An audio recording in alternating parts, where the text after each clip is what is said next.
Perkenalkan, nama saya Pentaria Sianipar, NPM 19010100253,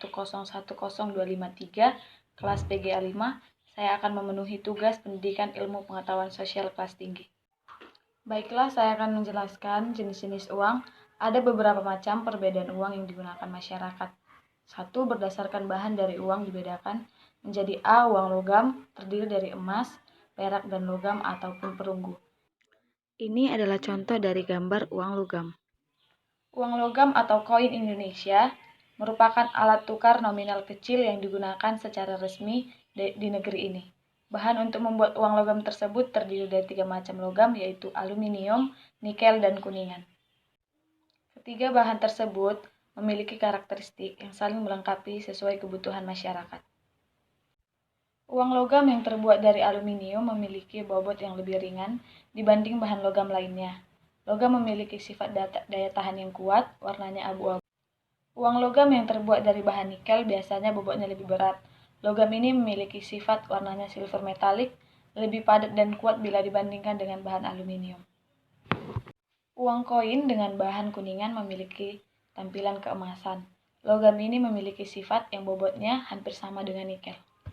Yang B, uang kertas, yaitu uang yang terbuat dari lembaran, yang terbuat dari kertas atau bahan lainnya yang menyerupai kertas. Berikut adalah gambar dari uang kertas. Uang kertas terbuat dari bahan kapas agar tidak mudah rusak meskipun dikepal-kepal, diremas, ataupun tidak sengaja terendam oleh air. Baiklah, kita akan lanjutkan membahas tentang kelebihan dan kekurangan dari masing-masing uang logam dan uang kertas.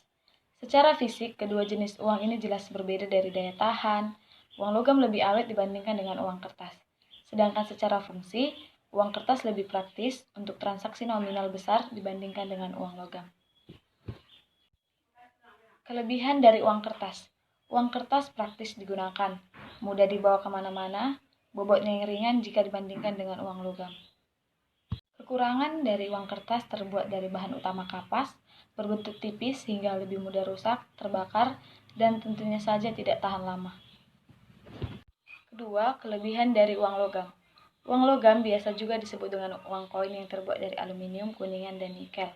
Walaupun banyak kelemahan jika dibandingkan dengan uang kertas untuk transaksi besar, sebenarnya uang logam juga banyak dibutuhkan karena beberapa keunggulannya, yaitu uang logam tidak mudah rusak biarpun penggunanya sangat ceroboh. Yang kedua, karena bentuk koin yang memiliki dominasi kecil, maka jenis uang ini bisa memudahkan jual beli.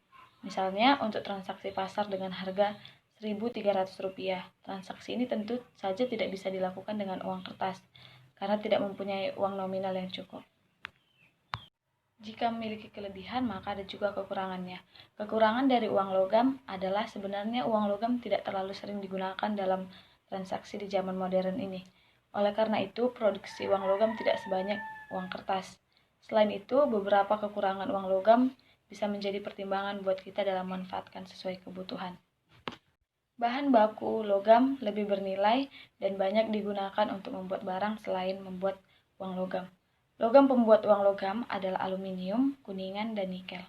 Yang kedua, bobot uang dari logam cukup berat, sehingga membuat orang malas membawa kemana-mana, apalagi dalam jumlah yang banyak. Yang ketiga, selain berat, nominalnya juga kecil, yang membuat tidak praktis untuk dibawa kemana-mana.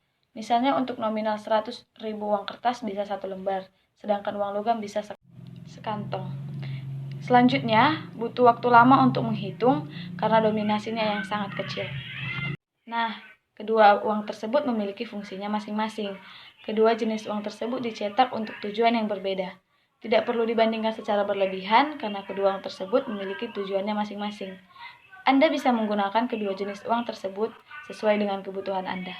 Selain itu, kita telah memahami bagaimana bahan dan pembuatan dari uang tersebut. Maka kita harus lebih peduli bagaimana merawat uang agar tidak mudah rusak dan praktis dalam pemakaiannya. Terima kasih.